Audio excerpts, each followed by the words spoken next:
Sometimes my head will get a sharp pain in the front and then my nose will bleed. Yeah? Yeah. It's like that doesn't sound cool. I know, that's why I think I have a brain tumor.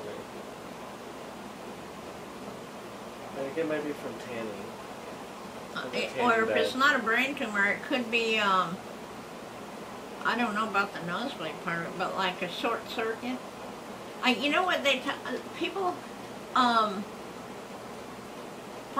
my husband had a friend named Donald, and Donald used to have horrible epilepsy. I mean, he would flip out.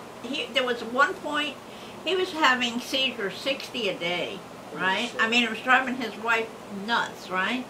And they said that what happens is it's a short circuit in your brain, and he would, like, if you were looking at his face, his eyes would go funny, and he, jerk, and all of a sudden he was flipping all over the goddamn place, and everybody would pile on and try to hold him in one place because he would not only tear the house apart, but he would swing his arms and fists, and when he came out of the seizure, he would always oh my fucking head, what the hell happened? And he wouldn't remember none of it. And his head would hurt for like, he'd go to bed afterwards because his head hurt so bad. But he was,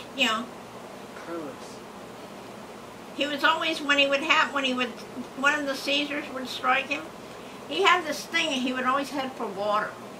And he lived up the road a ways, right? And sometimes he'd head for four-leg, without not knowing what he was doing, because when he was in the middle of when he was in one of the seizures, he had no conscious recollection of what was going on, and when he came out of it, he didn't know what the hell had happened. In fact, one day he took off, and there was a friend of theirs over there who had a motorcycle, and Dawn went out and jumped on the motorcycle. They tried to catch him, but there was two people trying to get him, and neither one of them got a good hold of him, and he just took off, right? There's a telephone pole over here on the corner of Yarborough Road and Lakota. They knew that he cut through the road on the back road back there, through the woods, right? So they went down that road and then figured that the water was probably closer one way than the other, so they came down this way, and at the end of that road, where it meets Lakota Road, there's a stop sign. The stop sign was laying flat. They got out and looked at the stop sign, and it had one motorcycle track right across it. He hit that stop sign dead like that, knocked it down and rode right across it, cut corners to get out onto the road. He called about an hour later. He was out in,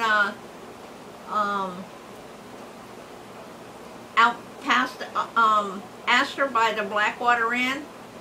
He was headed for the ocean.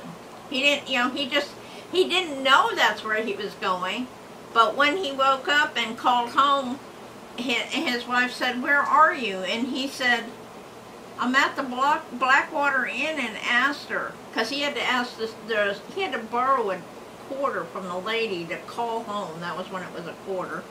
And in the store, he tried to go in the Blackwater Inn, but they wouldn't let him in because he was barefoot and had no helmet. Right, riding a motorcycle. That was before you didn't ride without a helmet. And she loaned him a quarter to call his wife. And he didn't know, except for the fact that they had told him he was near the Blackwater Inn. He didn't actually, he knew where it was really, but he didn't know where he was when they told him, when he told them. He said, "Do you know where the Blackwater Inn is?" And my husband was over there, and he said, "Yes, I do." And he said, "Well, tell Frank that they said I'm in the little store next to the Blackwater Inn." And Frank said, "What the hell were you doing out there?" "I was going to the water." He said, "What the hell are you talking about? The Blackwater Inn sets on that, a big river out there. I don't know what one it is." Anyway, he said, "I don't know, but all I could see was water." That's weird. And that was every time he would, either that or they'd find him somewhere. Like he'd head for Four Lake because he lived not far from there. They'd go up and find him at Four Lake, and he'd just be sitting there, or he'd be sitting there holding his head and saying, "Oh my effing head," right?